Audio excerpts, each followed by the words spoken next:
After your father died, Wayne Enterprises set up 14 different defense subsidiaries. For years, I've been shuttering and consolidating all the different prototypes under one roof. My roof. Why? Keep them from falling into the wrong hands. Oh, now you're just showing off.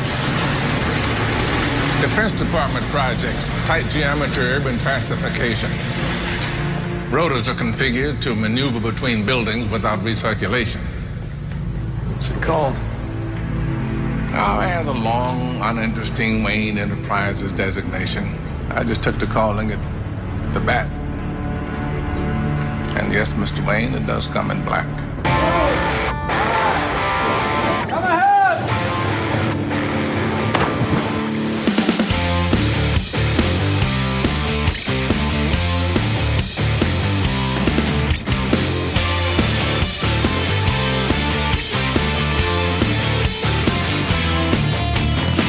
Quiet on the set! This is Michael Faulkner, and it's showtime, the July 17th, 2012 edition of the Weekly Podioplex, brought to you by the Chronic Rift. Starting out the box office report, this weekend's rundown kicks off with number 10, and Madagascar 3, Europe's Most Wanted, down 3 from 7th. At number 9 is Moonrise Kingdom, steady from last week. Also steady from last week is number 8, Katy Perry, Part of Me. In 7th is Tyler Perry's Medea's Witness Protection, down 1 from 6th. In 6th place is Magic Mike, down 1 from 5th. Coming in at 5th is Savages, down 1 from 4th as it took $9.4 million for a total of $32.1 million. In 4th place is Brave, dropping 1 spot from 3rd with $11.2 million toward a new total of $196.1 million. In 3rd place is Ted, down 1 from 2nd with an additional $22.4 million and a total of $159.3 million. In 2nd is last week's winner, The Amazing Spider-Man, adding another $34.6 million to a total of $200.5 million. In 1st this week is new release Ice Age Continental Drift, debuting at $46.6 million. In 2012 animated fare, it is lower than the War Axis, $70.2 million, Brave, $66.3 million, and Madagascar 3, $60.3 million. It is pretty much even with the first Ice Age's $46.3 million, but it is lower than Ice Age The Meltdown, which debuted to $68 million. Of note, Continental Drift premiered in 2,700 3D locations, but 3D ticket sales accounted for only 35% of the total gross. Spider-Man had a similar problem, with 45% of the sales coming from 3D. Let's close out the box office report with a look at what was winning in years gone by. 5 years ago in 2007, I Now Pronounce You Chuck and Larry took number 1 at $34.2 million. 10 years ago in 2002, Road to Perdition took the top spot with $15.4 million, reaching that status in its second weekend in release. 20 years ago in 1992, Honey, I Blew Up the Kid won the top spot with $11.1 million. 30 years ago in 1982, E.T. the Extraterrestrial was defeated by The Best Little Whorehouse in Texas, which took $11.9 million. E.T. was in a close second with $11.3 million, and, spoiler alert, it will be seen again on this list. 40 years ago in 1972, Joe Kidd came in on top with $3.9 million. The box office premieres for the week of July 20th want to fight the Ice Age with fear and gadgets, and they start with The Dark Knight Rises, an action film starring Christian Bale, Michael Caine, and Gary Oldman. Lucy, can you see by the dawn's early light? You are as precious to me as you were to your own mother and father. I swore to them that I would protect you, and I haven't. The twilight's last gleam. The mayor's gonna dump him in the spring. Really? Mm-hmm. But he's a hero, a war hero. This is peacetime. You think this can last? There's a storm coming, Mr. Wayne. You and your friends better batten down the hatches. Because when it hits, you're all gonna wonder how you ever thought you could live so large and leave so little for the rest of us.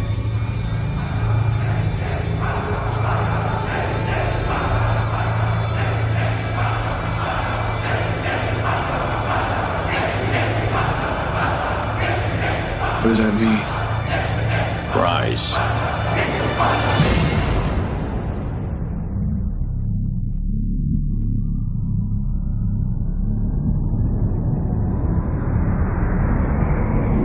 Where'd Gotham live? Ashes, you have my permission to die.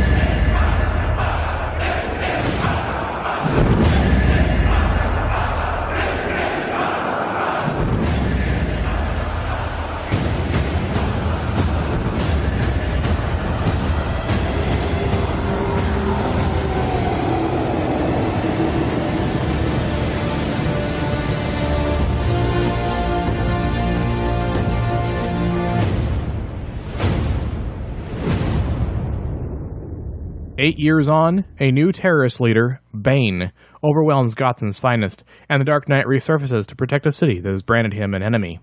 The Dark Knight Rises is rated PG-13. The next title on the list is The Queen of Versailles, a documentary starring Jackie Siegel, David Siegel, and Virginia Nabab. My name is David Siegel. My name is Jacqueline Siegel. I am the founder, CEO of the largest timeshare company in the world. I'm a 43-year-old mother of 8. I thought she was the most beautiful girl in the world. It took me a while to fall in love with him. We have a great relationship. There's 30 years between us, but he doesn't need Viagra. At least there is that option if he does. Like, I don't know if 10 years from now. We never sought out to build the biggest house in America. It just kind of happened. It's bigger than the White House. 2 tennis courts. 30 bathrooms. Full-size baseball field. 10 kitchens. Antique furniture. 90,000 square feet. Oh my God. No, that's not my room. That's my closet. No way. Hi there, I'm Valerie. Welcome to AC News.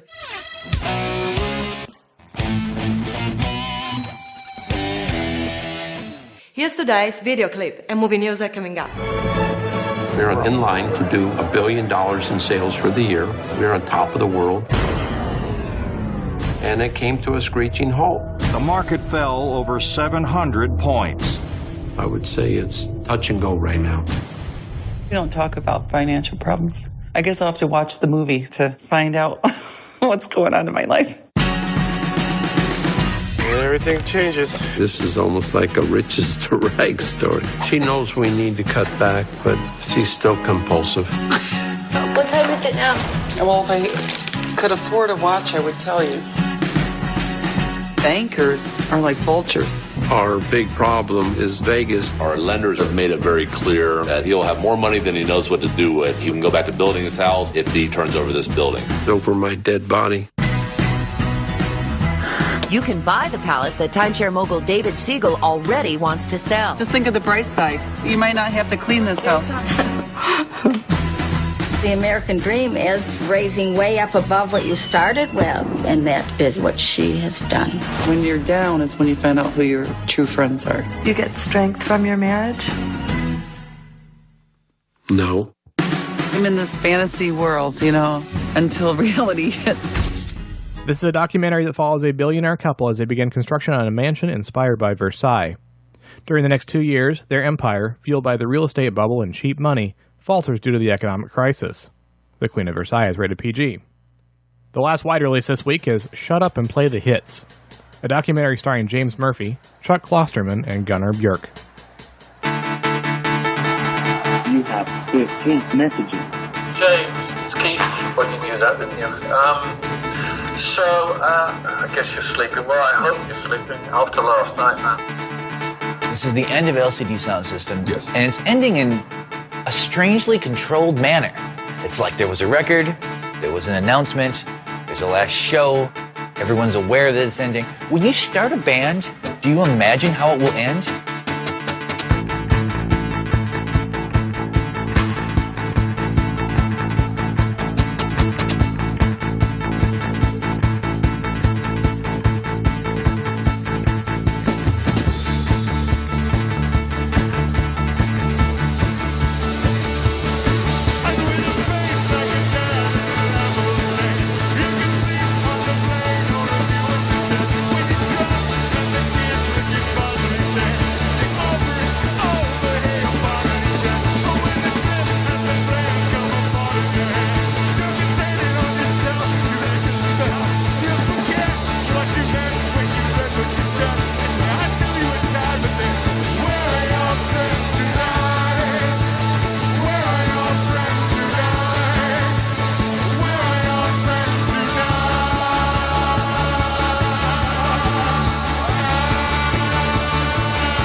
What is your life like now?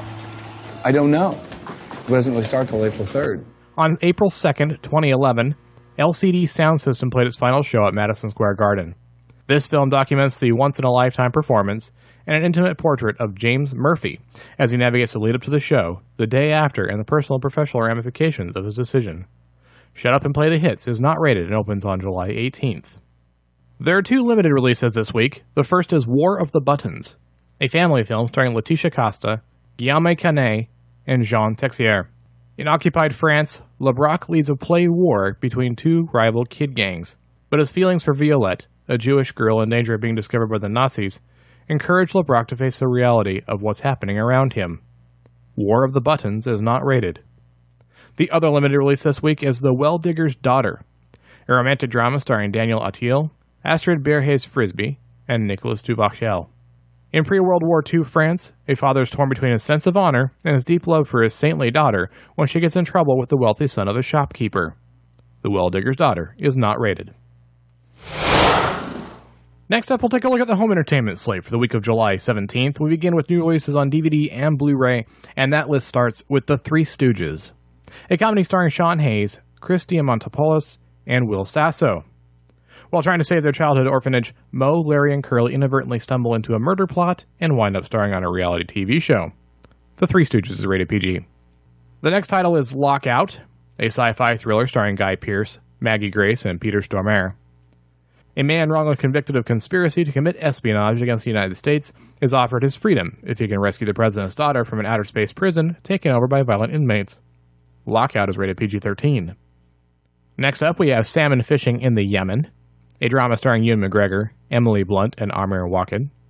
A fisheries expert is approached by a consultant to help realize a sheik's vision of bringing the sport of fly fishing to the desert, and embarks on an upstream journey of faith and fish to prove the impossible possible. Salmon Fishing in the Yemen is rated PG-13. Next up, we have Casa de Mi Padre, a comedy starring Will Ferrell, Gael Garcia Bernal, and Diego Luna. Scheming on a way to save their father's ranch, the Alvarez brothers find themselves in a war with Mexico's most feared drug lord. Casa de Mi Padre is rated R. And the last title on this list is Friends with Kids, a comedy starring Jennifer Westfeldt, Adam Scott, and Maya Rudolph. 2 best friends decide to have a child together while keeping their relationship platonic so they can avoid the toll kids take on romantic relationships. Friends with Kids is rated R. Moving right along to TV on DVD and Blu-ray, we start things off with Eureka Season 5 from 2012, starring Joe Morton and Colin Ferguson. They can bend the laws of nature, they can push science to the absolute limit, but there's one force they can't change: their destiny. Return to the small town with big secrets as the geniuses of Eureka venture beyond everything they've ever known in the 5th and final season of one of TV's most beloved shows. From searching for the lost Astreus crew to experiencing a disaster drill that proves all too real, it's anything but life as usual in the seemingly idyllic town. And as the final moments tick by, one question looms large for everyone: will Eureka be shut down for good? Guest starring sci-fi fan favorites Will Wheaton and Felicia Day, this 3-disc set is a fitting, mind-boggling send-off for the community that never officially existed. The rich and powerful, they take what they want. We steal it back for you. And sometimes bad guys make the best good guys. We provide leverage. Next on the list is Leverage Season 4 from 2011, starring Timothy Hutton, Gina Bellman, and Christian Kane. The stakes have never been higher in this all-new season of Leverage, the thrilling crime drama that puts you at the heart of the action. Timothy Hutton returns as Nate Ford, now more determined than ever to fight injustice with the help of his elite team of crack con artists as they attempt to steal from wealthy criminals and corrupt businessmen. Next up, we have Sanctuary, the complete 4th season from 2011, starring Amanda Tapping, Robin Dunn, and Christopher Heyerdahl. Amanda Tapping returns as Dr. Helen Magnus in the amazing 4th season of the hit sci-fi series, promising bigger myths and greater surprises than ever before. Stem cells, gene therapy, transplants, and cloning have changed the definition of humanity in the modern world. But the darker side contains monsters that only few are brave enough to face, because the future lies in their hands. Next, we have Alphas Season 1 from 2011, starring Warren Christie, David Starthern, and Ryan Cartwright. Brought together to form one extraordinary team of alphas, people whose unique brain anomalies imbue them with superhuman mental and physical abilities, 5 seemingly ordinary citizens must take the law into their own hands while working within the government to investigate a new brand of baffling crime. Guest starring sci-fi icons Lindsay Wagner, Summer Glau, and Brent Spiner discover a new breed of superheroes in Alphas. Next we take a look at Bonanza, the complete official 3rd season from 1961, starring Lauren Green, Pernell Roberts, and Michael Landon. One of the longest running and most popular of all television programs, Bonanza has become a part of American mythology. For 14 seasons, audiences enthusiastically tuned in to see the High Sierra adventures of the Cartwright clan. Nestled amongst the pines above the shores of Lake Tahoe is the Ponderosa, the 1,000-square-mile home of Ben Cartwright and his sons Adam, Hoss, and Little Joe. Guest players were a veritable who's who of classic Hollywood and upcoming superstars, and timeless stories continue to appeal to contemporary audiences of all ages. Now the world don't move to the beat of just one drum. What might be right for you may not be right for some. A man is born, he's a man of means. Then along come two, they got nothing but the dream. The next title on the list is Different Strokes, the complete 3rd season from 1980, starring Conrad Bain, Gary Coleman, and Todd Bridges. Gary Coleman and Todd Bridges return as brothers Arnold and Willis Jackson for another season of family fun and life lessons. During the 3rd season, Arnold and Willis get held hostage by bank robbers. Mr. Drummond celebrates his 50th birthday in the hospital. Kimberly helps a pregnant girlfriend, and Arnold the Great goes missing after a more than effective disappearing act. Different Strokes never shied away from the social and cultural issues at hand, but always managed to deliver laughs and heartfelt character development from week to week. Georgia, oh Georgia, all day through, this old sweet song keeps Georgia on my mind. And last on this list, we have Designing Women, the final season from 1993, starring Dixie Carter and Annie Potts. The 7th and final season mixes up the cast one last time with the introduction of Judith Ivey as B.J. Poteet, a rich Texas widow who invests in the Sugarbaker firm after Allison Sugarbaker pulls her money out of the business for good.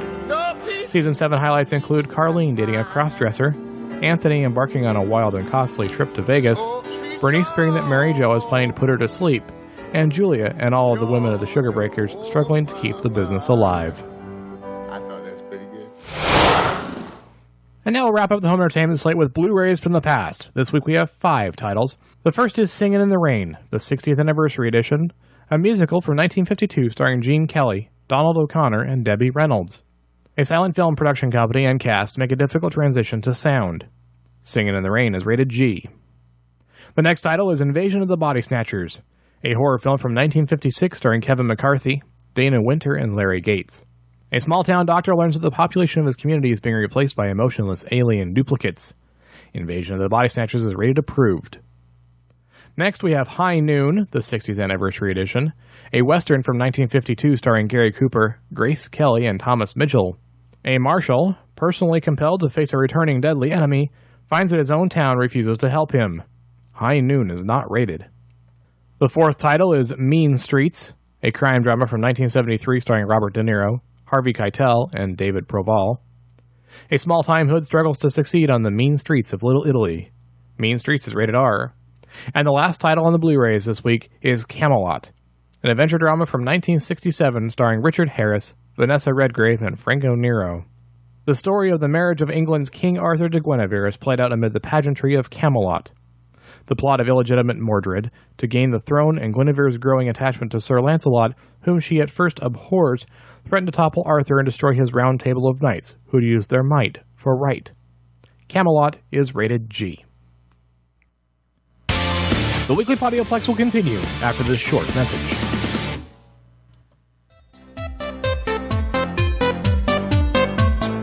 The staff and editors of GameAspect.com invite you to listen to GameAspect.com's Gamecast, a podcast where every week the editors discuss the latest news and topic related to gaming and technology. Go to GameAspect.com and click on podcast to find all of the latest episodes. Or find us on iTunes under GameAspect.com.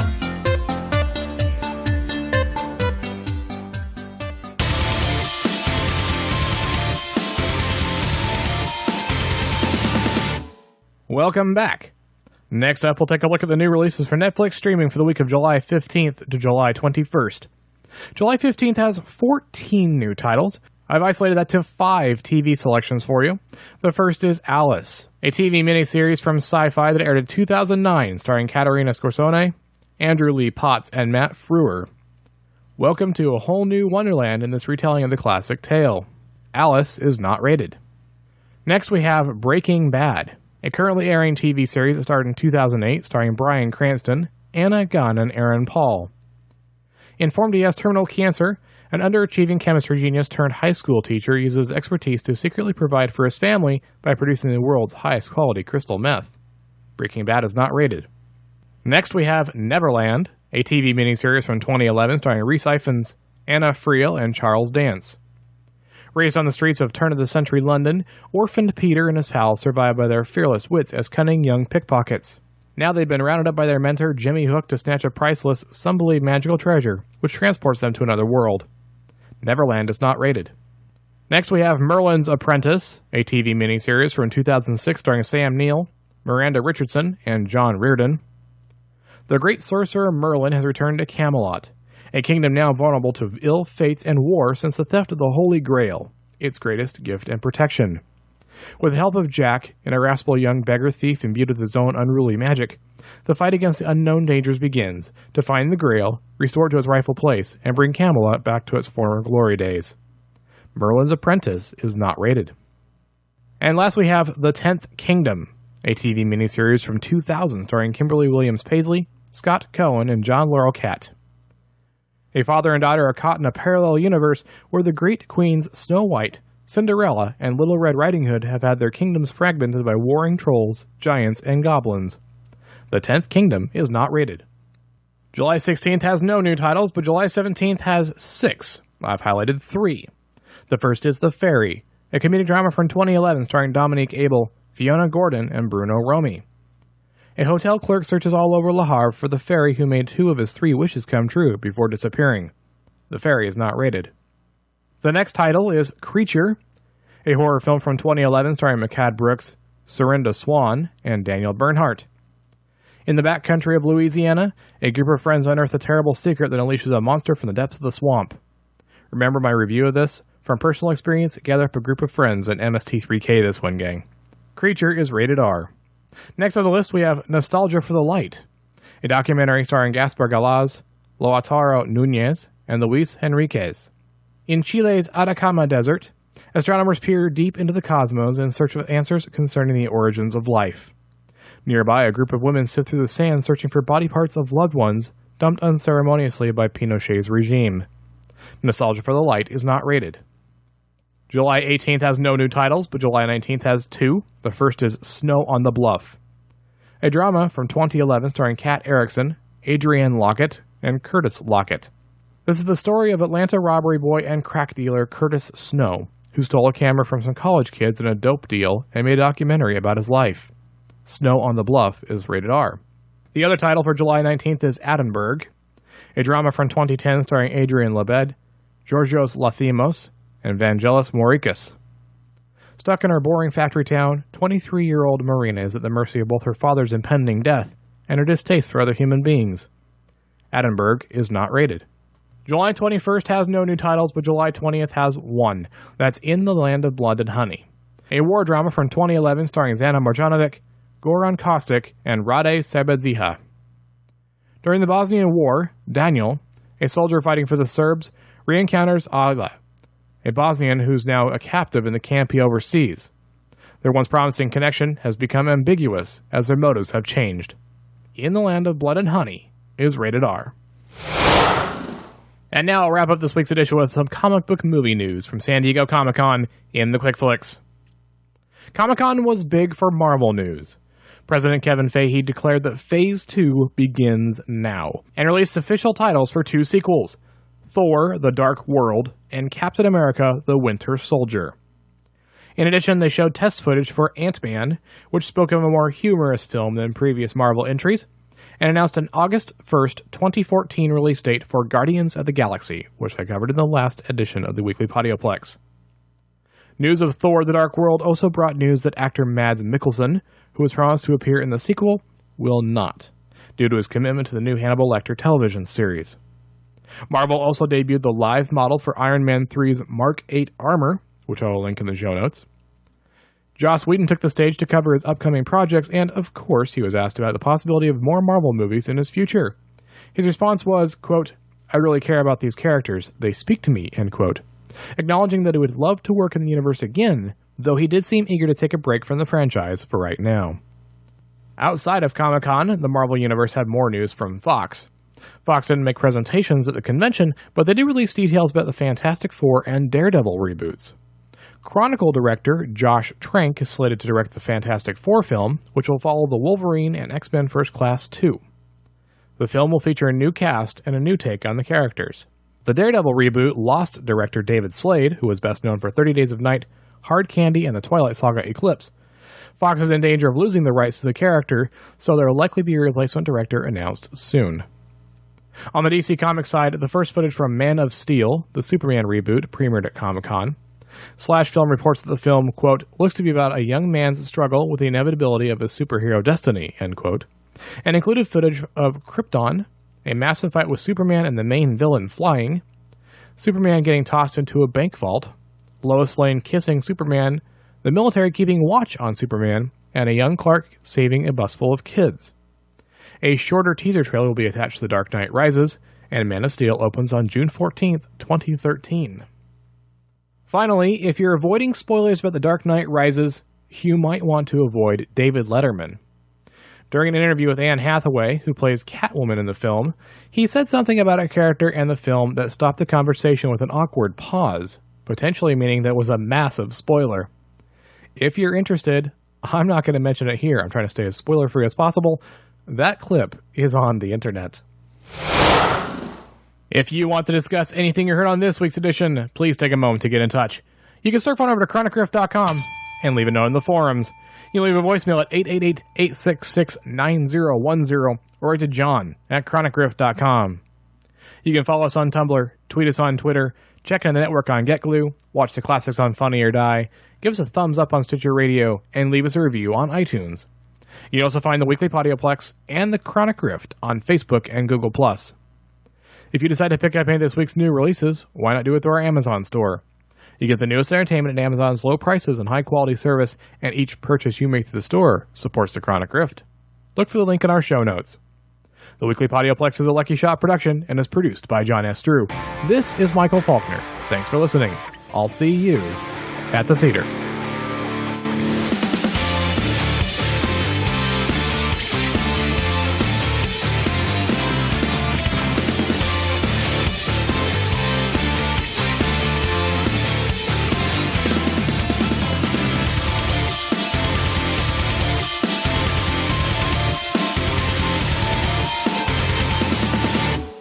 Folks in Eureka know a thing or two about time. He had this theory about bending light in order to alter time. And they're not afraid to change it. Did you happen to go back to 1947 and come back to an altered timeline? Yes, but let's talk about that later. This year, your favorite summer show returns in April. Creating a paradox, a completely separate and different timeline. That is trippy. The all-new season of Eureka, The End Begins. Premieres Monday, April 16th at 9. Only on Sci-Fi's Powerful Mondays. That's a wrap!